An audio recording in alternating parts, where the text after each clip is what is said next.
Você está no Neurocast, o que está em pauta está aqui. Hoje com um convidado mais do que especial, professor do Neuro, ministro do STF, André Mendonça. Ministro, é um prazer recebê-lo aqui, dessa vez para participar do Neurocast. E hoje nós vamos falar de um tema interessantíssimo, não só para a carreira jurídica, né? A gente vai falar do tema jurídico, mas obviamente tudo que envolve o mundo jurídico acaba afetando todas as pessoas, não é isso, ministro? E nada mais pertinente do que falarmos sobre a educação jurídica no século XXI. Bom, agradecer o Neurocast, é um prazer estar aqui com vocês, prazer estar contigo, Paulo. Eu espero que a gente possa ter um bom bate-papo para falar sobre o futuro do ensino jurídico num tempo de tantos desafios, o século XXI que se abre, onde a inteligência artificial está chegando e nós estamos necessitando, na verdade, trocar a roda do carro enquanto o próprio carro está andando, aprendendo com a inteligência artificial e, ao mesmo tempo, não perdendo a essência do ensino, que é a relação professor-aluno. Com certeza isso é um grande desafio, né, ministro? E assim, a gente percebe porque o direito é algo que, se a gente for pensar, é algo clássico, né? Vem de muitos e muitos anos. E olhando assim, a história, né? A gente olhando a história do ensino jurídico no Brasil, e eu já vou começar com essa pergunta. Quais o senhor considera serem as maiores transformações necessárias para adequar a educação jurídica ao século XXI? Eu me formei em 93, ou seja, pouco mais de 30 anos atrás. De lá para cá, muita coisa já mudou. Novas disciplinas surgiram, então não se falava em direito ambiental, por exemplo, à época.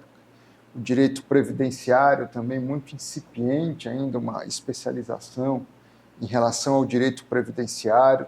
O direito constitucional, ele renasce, vamos dizer assim, ou nasce numa nova dimensão a partir da Constituição de 88, e isso demandou das faculdades de direito uma redefinição de currículo muito importante, muito significativa. Um dos exemplos também é o direito financeiro, né? O direito financeiro muito ligado à época ao direito tributário, quase que um acessório do direito tributário, e hoje uma disciplina também obrigatória nos cursos de direito. Agora nós estamos numa outra etapa, uma revolução tecnológica.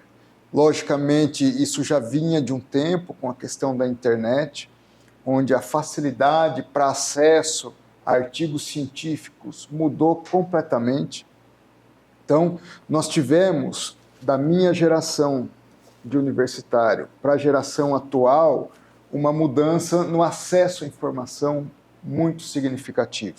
Eu me lembro as primeiras pesquisas que eu fazia para analisar a jurisprudência, tinha que ir à biblioteca, pegar um livro pesado da RT ou da Lex. Eu ia falar exatamente isso. Achar ali uma jurisprudência. Hoje você vai na internet ali. Hoje, com algumas palavras-chave, você encontra a jurisprudência do país todo e do mundo todo.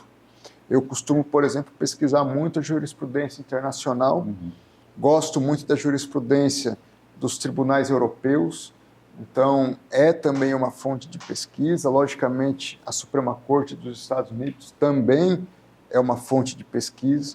Então, uma diferença de acesso grande à informação. Só que nós estamos agora dando um salto. Nós estamos tendo acesso à informação com uma rapidez e uma sistematização com a inteligência artificial muito mais intensa. E nós precisamos encontrar um ponto de equilíbrio. Acho que qual é o grande desafio que nós vamos ter nos próximos anos? É saber lidar bem com a tecnologia, com a inteligência artificial, mas não perder a essência, que é a relação professor-aluno. Nós temos, se me permite dizer, e seguir nessa linha, algumas pesquisas que indicam que a inteligência artificial ela pode ser positiva, mas mal utilizada, ela pode ter um aspecto negativo. Ela não pode substituir a capacidade de raciocínio do aluno. Isso nós precisamos preservar. nos bancos universitários. O aluno está aqui para aprender a raciocinar. A informação ele tem fácil. A questão é como interpretar a informação, como checar a informação, como lidar com essa informação muito facilitada e como produzir novos conhecimentos. Então, esse ponto de equilíbrio que nós vamos precisar ter. Relação professor-aluno e relação professor-aluno, incluindo também esse novo vetor, esse novo ator, até diria, que é a inteligência artificial. Sim, isso é um grande desafio para o ensino em todas as áreas, né? Todas as áreas hoje estão afetas a isso e, obviamente, o direito, a formação jurídica, ela não fica de fora, muito pelo contrário, né? A utilização de inteligência artificial hoje é algo que nós vemos, né? Inclusive na própria educação jurídica, a gente vê como um desafio, até para a questão ética do uso adequado, né? E a questão, obviamente, do aprendizado, porque aquilo não pode ser usado como uma muleta simplesmente, ou algo para você burlar o sistema. E isso na atividade jurídica, efetivamente, exercida, né, nos tribunais, isso também é considerado com certeza, né? Com certeza. Eu tive caso no TSE, por exemplo, onde a petição trazia uma jurisprudência que não existia. Não existia. Eu já li sobre isso. E nós identificamos isso e remetemos, por exemplo, para a OAB, para a apuração da responsabilidade do advogado. Ou seja, o advogado tem que ter um nível de responsabilidade muito grande quando se apresenta perante o judiciário. E, ao mesmo tempo, falando do ensino jurídico, há duas pesquisas, uma do MIT e outra de Harvard. Eu não vou ligar agora qual em relação a qual, mas essas duas pesquisas, uma delas diz o seguinte: foi feita uma avaliação com professores interpretando e analisando textos de alunos que haviam utilizado inteligência artificial. E qual o diagnóstico desses professores? Que eram textos muito bem escritos, mas textos sem vida. E isso traz um prejuízo grande, porque nós não podemos ter simplesmente uma automação. Nós temos algo inerente que precisa ser tocado, e o processo de tomada de decisão, isso também dizem outras pesquisas, ele envolve não apenas o aspecto racional, mas há considerações de comportamento. O tomador de decisão avalia o comportamento de quem está pedindo. Também há um aspecto psicológico, ou seja, tem que alcançar também o coração. Então, não basta ser algo formalmente muito bom. Tem que ser algo que toque a completude da compreensão do tomador de decisão. E também nessa pesquisa se identificou que, ao perguntar aos alunos, tudo bem, você escreveu isso, utilizando inteligência artificial, agora me diga o que você escreveu. Os alunos não conseguiam responder. Não interpretava? Não conseguiam. Sequer se lembravam. Se lembrava. Sequer se lembravam sobre o que havia escrito. Ou seja, nós não estamos aqui para avaliar o conhecimento da inteligência artificial. Nós estamos aqui para avaliar o conhecimento dos alunos. E a segunda pesquisa, ela avaliou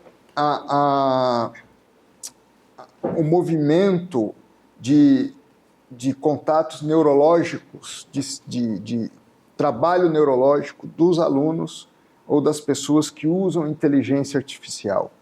E quando se usa inteligência artificial simplesmente para pedir a informação para fazer o seu trabalho, há uma queda significativa de atividade neurológica. O que significa que é como alguém que, numa atividade física, deixa de fazer exercício, vai atrofiando, vai se enfraquecendo. E, em termos neurológicos, cerebrais, isso tem uma consequência que não se pode recuperar lá na frente. Então, usar a inteligência artificial para fazer todo o trabalho que o ser humano tem para fazer vai gerar uma redução da capacidade de pensamento das pessoas. Porém, em contrapartida, quando você usa a inteligência artificial para obter os dados, obter as informações, e em cima daquilo, obter com mais rapidez você é capaz de fazer uma produção intelectual, aumenta a intensidade de atividade cerebral. Ou seja, aí impulsiona. Então, bem utilizada é fundamental. Mal utilizada, ela é prejudicial. E com toda essa questão que o senhor coloca, a gente não pode deixar de pensar, obviamente, né? Existe um impacto no ensino, existe um impacto no aprendizado, existe um impacto na atividade profissional e, obviamente, a gente pensa, como estamos numa instituição de ensino, a gente pensa, e puxando para o lado jurídico, como formar, né? Como formar alunos, como formar profissionais que não estejam não simplesmente preparados para a área técnica, e isso eu bato muito nessa tecla, eu sempre falo, porque eu coordeno um núcleo aqui no Unioro, que a gente trata muito das questões transversais, as questões que realmente estejam além das questões técnicas, e isso envolve muita questão ética, questão social, e como a gente conseguir, né, olhando para esse século XXI aí, para todas as mudanças, para a inteligência artificial, como formar profissionais não só preparados de forma técnica, mas também preparados para enfrentar questões sociais, para visualizarem a questão ética, entender aquilo que é ético. Isso é um grande desafio, né, ministro? Sem dúvida. Ética no próprio uso da inteligência artificial. E eu acho que nós precisamos incorporar nas faculdades, principalmente me referindo ao ensino jurídico, novas habilidades. O bom profissional, o técnico, é aquele que vai ser substituído muito facilmente pela inteligência artificial. Porque o técnico é aquele que simplesmente obtém a informação e trata a informação no seu estado mais bruto.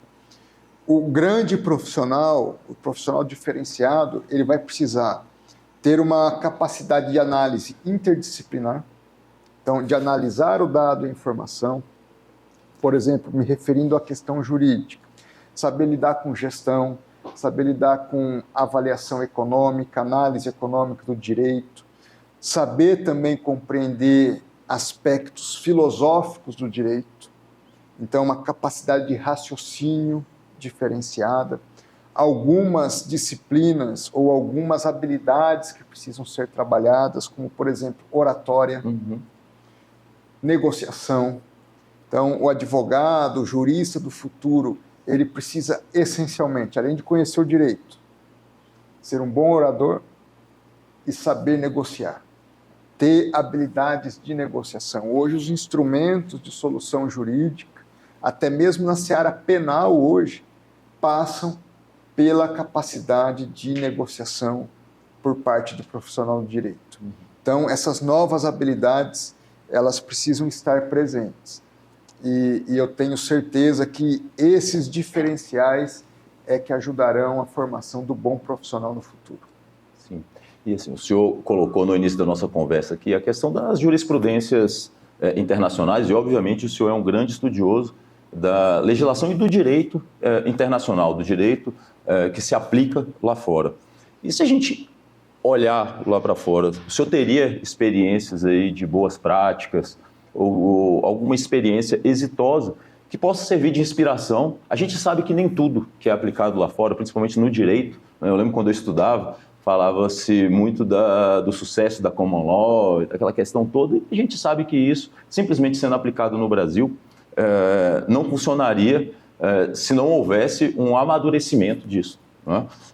Só que quando a gente olha para o direito internacional, a gente consegue enxergar boas práticas que podem ser introduzidas na educação jurídica para que a gente tenha profissionais mais qualificados e, lembrando, não só na questão técnica, mas principalmente nas questões em que envolvam ética e a questão social. Eu acho que a grande questão que nós temos a aprender é com a mentalidade. Então, o europeu hoje, eu falo pelo europeu porque convivo mais no ambiente jurídico europeu, ele está preocupado em aprofundar o conhecimento. Nós precisamos entender que hoje um estudante ele se forma em direito aí na casa dos 22 a 25 anos. É uma idade talvez média do aluno que conclui o curso de direito. Dos jovens. Lógico que nós temos cursos noturnos, que aí nós temos uma mudança. Mas vamos trabalhar que ele esteja formado com 30 anos. Esse profissional ele vai ter uma atividade profissional ativa por pelo menos mais 50 anos. Então, muito possivelmente, até os 80 anos, considerando uma projeção de previdência lá na frente, esse profissional ele vai ter aí uns 50 anos de atividade, até uns 80 anos de idade. E há no Brasil uma pressa muito grande para que o aluno se forme como se ele já tivesse habilitado para exercer a sua profissão. Na Europa, há uma preocupação mais sistemática em o aluno prosseguir, fazer o seu mestrado, buscar o seu doutorado, porque esses são grandes diferenciais. Um aluno que chega na casa dos 30 anos, mestre, doutor, ele encurta o seu tempo, ele posterga o seu ingresso, às vezes, na vida profissional, mas ao entrar na vida profissional, ele entra em outro patamar. E isso envolve uma visão de futuro, então é preciso haver uma visão de futuro, isso envolve a família também, não é o estudo, continuar o estudo uma perda de tempo, não. O estudo hoje, a continuidade do estudo é uma necessidade. O profissional do século XXI tem que entender que ele vai precisar estudar a vida toda. E a titulação abre portas para que ele consiga permanecer em pesquisa, em estudo na vida toda, em alto nível. O segundo ponto que eu considero relevante é a disciplina. Eu uma vez, perguntando a um professor da Europa como é que ele avaliava os alunos brasileiros. Ele me responde da seguinte forma: André, os alunos brasileiros têm uma característica interessante. Quando ele não é disciplinado, ele é o aluno que dá muito trabalho para nós. Agora, quando ele é disciplinado, ele é melhor do que todos os outros. Então, a nossa criatividade, a nossa capacidade de ver algo diferente nas situações, aliada à disciplina, nos potencializa de maneira muito significativa em qualquer contexto do mundo. Então, é uma palavra assim, depende muito de si. Quem correr atrás, quem lutar, quem se esforçar. Eu sempre uso dizer o seguinte: a vida não é uma corrida de 100 metros, é uma maratona. E a gente precisa percorrer longas distâncias. Para isso é preciso treino, preparo, é preciso estudo, é preciso transpiração, é preciso disciplina. Então, acho que esses diferenciais são muito importantes. E isso é um grande desafio na atualidade. Hoje nós vivemos numa sociedade hiperconectada, hiperimediatista, e quando a gente trata desse assunto e diz que você precisa, né, para ter um sucesso profissional, e seja em qual carreira for, de uma continuidade de estudo e que o estudo seja algo que existe a necessidade de entender que aquilo vai ser para a vida inteira. E quando a gente fala do direito, e o senhor mencionou isso aqui muito bem, o profissional do direito, hoje, ele não pode se ater somente ao direito. E isso vai muito na linha, também na questão da titulação, obviamente, mas o interesse, a proatividade, e a gente vê que profissionais que realmente se dedicam ao estudo continuado, eles se destacam no mercado, se destacam na profissão, se destacam no serviço público por conta desse investimento. E hoje, uma vez eu vi um outdoor e a frase me chamou muita atenção porque a frase publicitária era assim: conquiste o seu diploma. Aí eu fiquei pensando e raciocinando sobre aquilo. Poxa, o objetivo é conquistar o diploma. Então a gente meio que inverteu. Não é a educação, é o diploma, é o papel. Não é o conhecimento. Exatamente, não é o conhecimento, é o papel. É o que aquele papel representa. E aquilo, a gente sabe, obviamente, que ter um diploma... O profissional que só está buscando diploma, ele tende a ser um profissional frustrado. Quem busca o conhecimento, ele vai encontrar um caminho seguro, um caminho que por vezes é lento, não é que é fácil, mas um caminho de realização e de conquistas. Ministro, para a gente já caminhando para o final aqui, quando o senhor olha para o futuro, né, do ensino jurídico e os desafios que existem para isso, né, como que o senhor enxerga esse futuro? Assim? Eu enxergo como um futuro, de um lado, desafiador, mas em outra perspectiva também muito promissor. Eu entendo que, no âmbito do Brasil, o grande desafio hoje é ter uma boa regulação do ensino jurídico.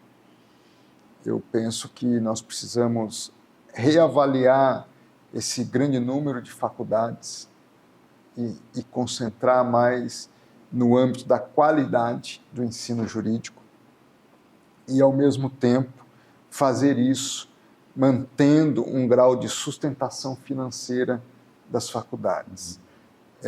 Ao mesmo tempo, valorizando o magistério, nós precisamos de uma relação, um investimento maior no docente. As faculdades vão ter que fazer esse investimento no docente. Vai ser uma demanda cada vez maior, sob pena de se gerar, e vai acontecer, porque essa juventude que está chegando, embora haja essa perspectiva do diploma, ela já não está olhando tanto para isso. Né? Talvez há 10 anos atrás, esse sonho com o diploma era o grande motivador para se ingressar na faculdade. O que se verificou ao longo desse tempo é que o diploma não dá todas as respostas.